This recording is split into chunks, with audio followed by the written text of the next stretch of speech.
Vertical plant ആയിട്ട് ഇടാനും ഹാങ്ങിങ് പ്ലാന്റ് ആയിട്ട് ഇടാനും അതേപോലെ തന്നെ നമ്മൾ ഓഫീസിൻ്റെ ടേബിളിൻ്റെ മുകളിൽ വെക്കാനും ഒക്കെ ആയിട്ടുള്ള എല്ലാത്തിനും കൂടെ ഒരു പ്ലാന്റ് സെർച്ച് ചെയ്യുന്ന ആളാണെന്നുണ്ടെങ്കിൽ നമുക്ക് തീർച്ചയായും ബബിൾ പ്ലാന്റിനെ കുറിച്ച് അറിയേണ്ട ആവശ്യമുണ്ട്.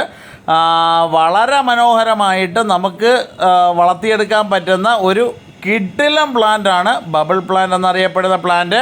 പ്രത്യേകിച്ച് നമ്മളൊരു ടെറേറിയം ഉണ്ടാക്കാൻ ആഗ്രഹിക്കുന്നു എന്നുണ്ടെങ്കിൽ നെർവ് പ്ലാന്റ് അല്ലെങ്കിൽ ഫെറ്റൂണിയ പോലെ തന്നെ നമുക്ക് യൂസ് ചെയ്യാൻ പറ്റുന്ന ഒരു അഡാറ് പ്ലാന്റാണ് ബബിൾ പ്ലാന്റ് എന്നറിയപ്പെടും. അത്യാവശ്യം കുറച്ച് വെയിലുള്ള ഭാഗത്തും അതേപോലെ തന്നെ നമുക്ക് ചെറിയൊരു പാർഷ്യൽ ഷെയ്ഡുള്ള ഏരിയയിലും ചെറിയ വെട്ടം കിട്ടുന്ന വിൻഡോ സൈഡിലും അതേപോലെ അങ്ങനെയുള്ള ഏരിയകളിലൊക്കെ വെക്കാനായിട്ട് നമ്മൾ ഈ ചെടിയെ ഉപയോഗിക്കാൻ സാധിക്കുന്നതാണ്.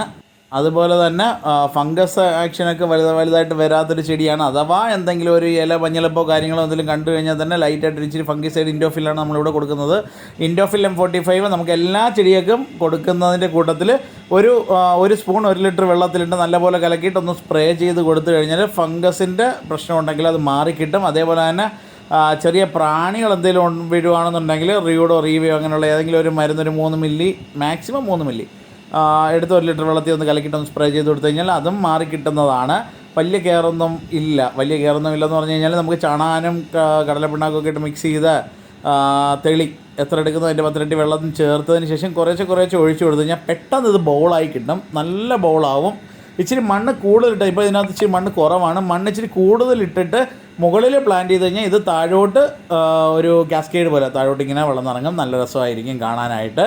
അതുപോലെ തന്നെ ഡ്രാഗൺ ജെയ്ഡ് എന്ന് പറയുന്ന പ്ലാന്റ് വാങ്ങാൻ നല്ല വിലയാണ്. 750 രൂപ 1000 രൂപയോളം വില വരും ഈ ഡ്രാഗൺ ജെയ്ഡ് എന്ന് പറയുന്ന പ്ലാന്റ്.